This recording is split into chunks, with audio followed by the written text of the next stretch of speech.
ఈ వీడియోలో ఆగస్టు 6వ తారీఖు ఆఫ్టర్నూన్ సెక్షన్లో జరిగిన సైకాలజీ పేపర్ను చూద్దాం. ఆఫ్టర్నూన్ సెక్షన్లో జరిగిన సైకాలజీ పేపర్ యొక్క బిట్స్ని చూద్దాం. విద్యార్థి ఒక కృత్యంలో చూపుతున్న నిమగ్నత అవధానాలను పరిశీలిస్తూ ఉపాధ్యాయుడు విద్యార్థి అభిరుచిని తెలుసుకునేందుకు ఉపయోగించే పద్ధతి ఏమిటి? విద్యార్థి ఒక కృత్యంలో చూపుతున్న అభిరుచి కాబట్టి వ్యక్త అభిరుచి. ఏమిటది? వ్యక్త అభిరుచి. ఆన్ మెమరీ గ్రంథ రచయిత ఎవరు? ఆన్ మెమరీ గ్రంథ రచయిత ఎబ్బింగ్హాస్. బండూరా పరిశీలనాత్మక అభ్యసన ప్రక్రియలోని దశ లేదా అంశానికి చెందనిది. బండూరా పరిశీలనాత్మక అభ్యసనంలో మొత్తం దశలెన్ని? 4. ఏమిటవి? అవధానం, ధారణ, పునరుత్పాదనం, పునర్బలనం. కాబట్టి నిబంధనం అనేది బండూరాకి సంబంధించిన అంశం కాదు. నేర్చుకున్న విషయం తక్కువ కాలం మాత్రమే గుర్తుండే స్మృతి. నేర్చుకున్న విషయం తక్కువ కాలం మాత్రమే గుర్తుండే స్మృతి ఏమిటి మనకి? నిష్క్రియాత్మక స్మృతి. నిష్క్రియాత్మక స్మృతిలో నేర్చుకున్న విషయం తక్కువ కాలం గుర్తుంటుంది. ఐఈపీ విస్తరించండి. IEP stands for individualized education program. Individualized education program. Vygotsky ప్రకారం క్రింది వాటిలో ఉన్నత స్థాయి మానసిక ప్రక్రియ. వైగాట్స్కీ ప్రకారం క్రింది వాటిలో ఉన్నత స్థాయి మానసిక ప్రక్రియలు ఏమిటి మనకి? గుర్తించడం, తెలుసుకోవడం, పోల్చడం, ప్రశ్నించడం. ఇవన్నీ కూడా వైగాట్స్కీ ప్రకారం దిగువ స్థాయి మానసిక ప్రక్రియలు. వైగాట్స్కీ ప్రకారం విశ్లేషించడం, సంశ్లేషించడం, సృజనాత్మకంగా ఆలోచించడం ఇలాంటివన్నీ కూడా ఉన్నత మానసిక స్థాయి ప్రక్రియలకు సంబంధించినవి. హిందీ మాతృభాష గల విద్యార్థి ఉర్దూ మాట్లాడడాన్ని నేర్చుకునే సందర్భంలో జరిగే అభ్యసన బదలాయింపు రకం. హిందీ మాతృభాషగా గల విద్యార్థి, హిందీ, ఉర్దూ ఈ రెండు కూడా దగ్గర పోలికలు కలిగి ఉంటాయి కాబట్టి ఈ రెండు భాషలు నేర్చుకునేటప్పుడు జరిగే బదలాయింపు అనుకూల బదలాయింపు లేదా ధనాత్మక బదలాయింపు. సృజనాత్మక ప్రక్రియలో ఒక వ్యక్తి సమస్యను పక్కన పెట్టి వేరే పనిలో నిమగ్నమయ్యే దశ ఏమిటి? అంటే ఒక సమస్యను పక్కన పెట్టేసి వేరే పనిలో నిమగ్నమయ్యే దశ గుప్త దశ. ఏమిటది? గుప్త దశ. సన్నాహ దశలో ఏం చేస్తాడు? సన్నాహ దశలో ఒక సమస్యను పరిష్కరించడానికి కావలసిన సమాచారాన్ని సేకరించి ఆ సమస్య పరిష్కారానికి అవసరమైన అన్నిటిని సేకరిస్తాడు. గుప్త దశలో ఏం చేస్తాడు? ఆ సమస్యను పరిష్కరించే సమయంలో ఏదో ఒక పనిలో నిమగ్నం అయిపోయి ఆ సమస్యను మర్చిపోతాడు. అదే అంతర్దృష్టి దశలో ఏం జరుగుతుంది? ఒక్కనొక సమయంలో హఠాత్తుగా తటాలను ఆ సమస్యకు సంబంధించిన ఏదో ఒక చిన్న క్లూ కానీ పరిష్కారం కానీ రావడం జరుగుతుంది అంతర్దృష్టి దశలో. చివరి దశలో ఏం చేస్తాడు?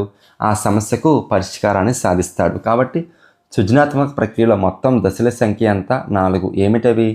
సన్నాహ దశ, గుప్త దశ, అంతర్దృష్టి దశ, నిరూపణ దశ. కరికులం తప్పనిసరిగా ప్రతిఫలించాల్సినది. కరికులం తప్పనిసరిగా ప్రతిఫలించాల్సింది ఏమిటి? విద్యార్థి పొందే పాఠశాలేతర అనుభవాలను ప్రతిఫలించాల్సిందే. కింది వాటిలో ఎన్ఈపీ 2020 ప్రతిపాదనలు. ఎన్ఈపీ 2020 ప్రతిపాదనలు ఏంటి? బహుభాషావాదం, అనుభవపూర్వక అభ్యసనం, ఫౌండేషనల్ లిటరసీ అండ్ న్యూమరసీ, వృత్తి విద్యకు పునఃరూపం. ఈ 4టిని కూడా ఎన్ఈపీ 2020 ప్రతిపాదించింది. డెకార్టే ప్రకారం మానవ మనుగడకు కారణం. డెకార్టే ప్రకారం మానవ మనుగడకు కారణం ఆలోచన. డెకార్టే ప్రకారం మానవ మనుగడకు కారణం ఆలోచన. ఆలోచన లేనిదే మానవ మనుగడ ఉండదు అంటారు డెకార్టే. ఏకకారక ప్రజ్ఞా సిద్ధాంతంతో సంబంధం లేనివారు. బీనే, టెర్మన్, స్టెర్నో వీళ్ళ ముగ్గురు కూడా ప్రజ్ఞా ఏకకారక సిద్ధాంతంతో సంబంధం ఉన్నవారే. థట్సన్ ప్రతిపాదించిన ప్రజ్ఞా సిద్ధాంతం ఏమిటి? సామూహిక కారక సిద్ధాంతం లేదా ప్రాథమిక మానసిక శక్తుల సిద్ధాంతం. మూర్తిమత్వ మూలకాలను గుర్తించండి. కింది వాటిలో మూర్తిమత్వ మూలకాలు ఏమిటి? కౌశలాలు, అలవాట్లు, సహజ సామర్థ్యాలు, బౌద్ధిక సామర్థ్యాలు. ఈ 4 కూడా మూర్తిమత్వ మూలకాలే. మనకి మొత్తం మూర్తిమత్వ మూలకాలు ఎన్ని? 10. ఎవరి ప్రకారం? శాండీ ఫడ్ ప్రకారం మూర్తిమత్వ మూలకాలు 10. ఇతివృత్త గ్రాహ్యక పరీక్షకు ఉపయోగించే ట్యాట్, ఇతివృత్త గ్రాహ్యక పరీక్షకు ఉపయోగించే కార్డుల సంఖ్యకి సంబంధించి సరైన ప్రవచనం ఏమిటి? స్త్రీలకు 10 కార్డులు ఇస్తారు, పురుషులకి 10 కార్డులు ఇస్తారు. ఇరువురికి అంటే స్త్రీకి పురుషుడికి 10+1 ఖాళీ కార్డు నిర్దేశించబడతాయి. స్త్రీలకు 10, పురుషులకు 10, మళ్ళీ ఇద్దరికి 10 కార్డులు ప్లస్ ఒక ఖాళీ కార్డు ఉన్న కార్డులు యూజ్ చేస్తారు ఇతివృత్త గ్రాహ్యక పరీక్షలో.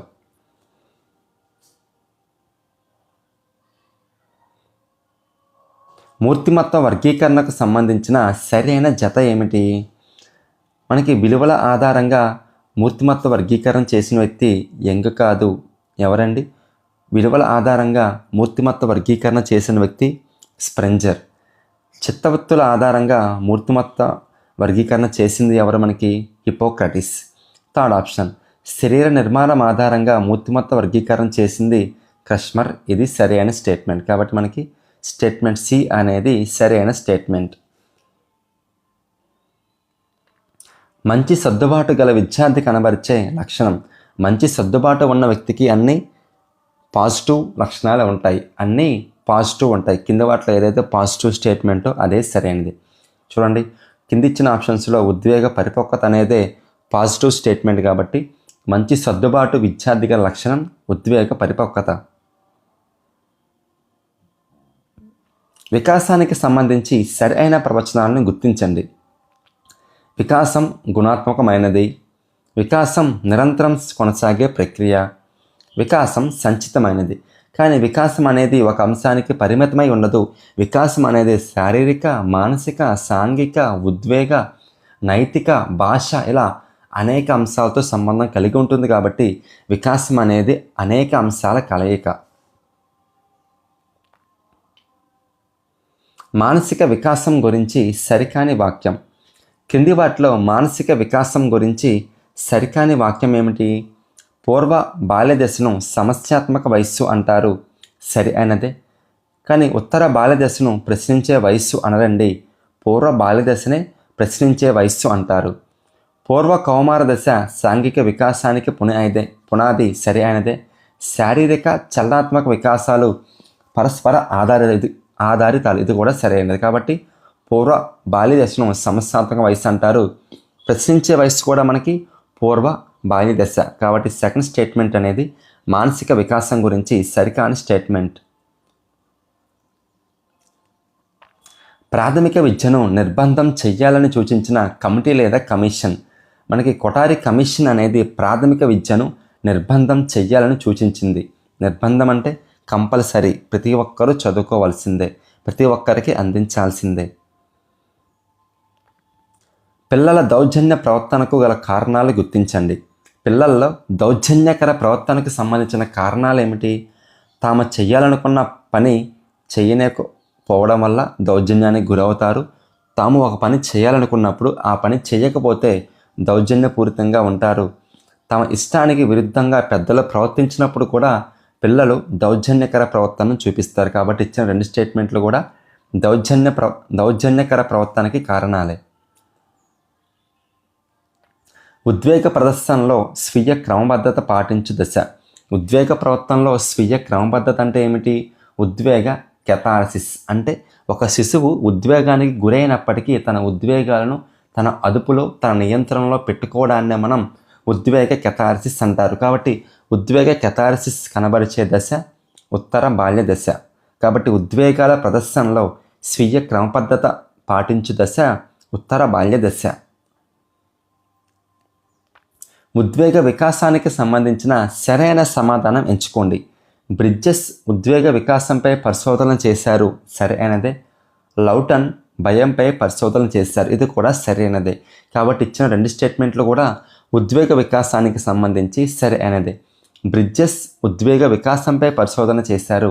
లౌటన్ భయంపై పరిశోధన చేశారు.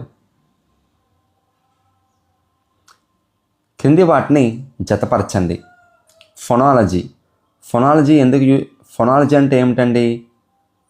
ఫొనాలజీ అంటే ఉచ్చరించే శబ్దాల క్రమం. ఫొనాలజీ అంటే ఉచ్చరించే శబ్దాల క్రమం. సిమాటిక్స్ అంటే పదాలు ఉపయోగించి భాషను వ్యక్తపరచడం. సిమాటిక్స్ అంటే పదాలు ఉచ్చరించి భాషను వ్యక్తపరచడం.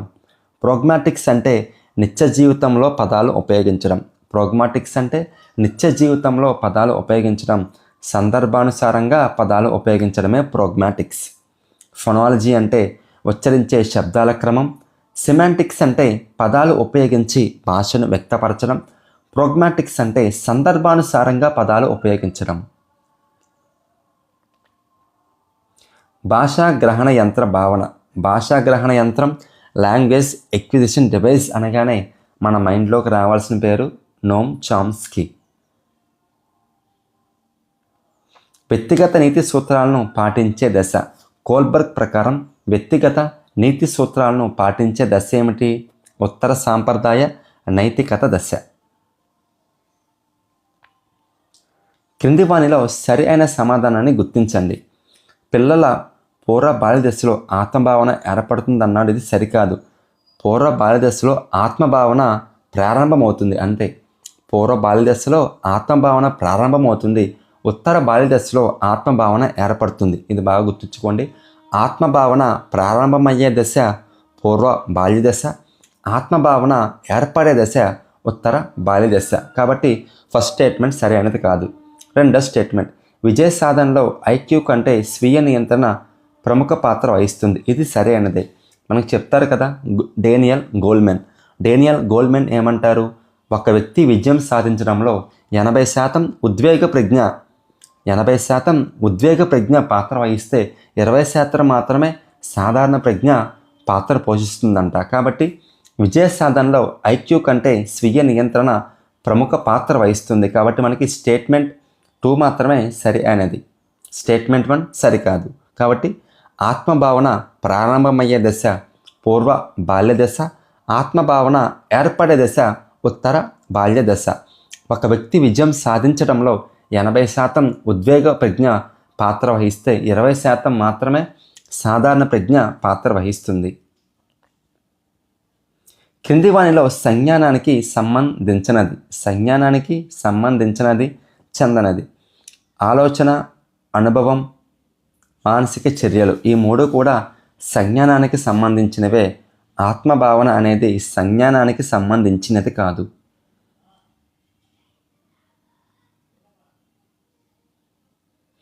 బ్రూనర్ యొక్క అన్వేషణాత్మక అభ్యసన సిద్ధాంతానికి అత్యల్పంగా అనుగుణమైన తరగతి అభ్యసనం.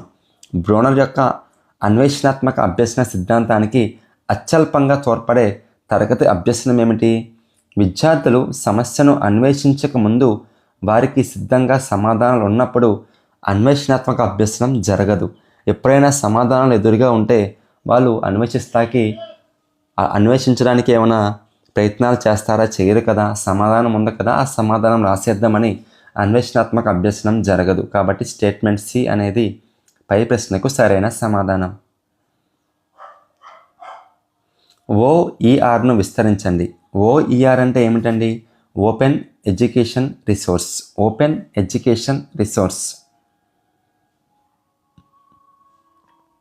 స్టాటిస్టిక్స్ అను పదానికి సంబంధించి సరైన సమాధానాన్ని గుర్తించండి.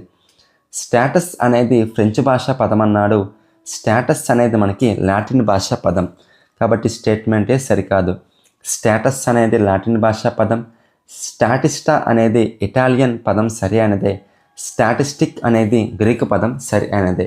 కాబట్టి స్టాటస్ అనేది లాటిన్, స్టాటిస్టా అనేది ఇటాలియన్, స్టాటిస్టిక్ అనేది గ్రీకు పదం. కాబట్టి స్టేట్మెంట్ బి, స్టేట్మెంట్ సి మాత్రమే సరి అయినవి.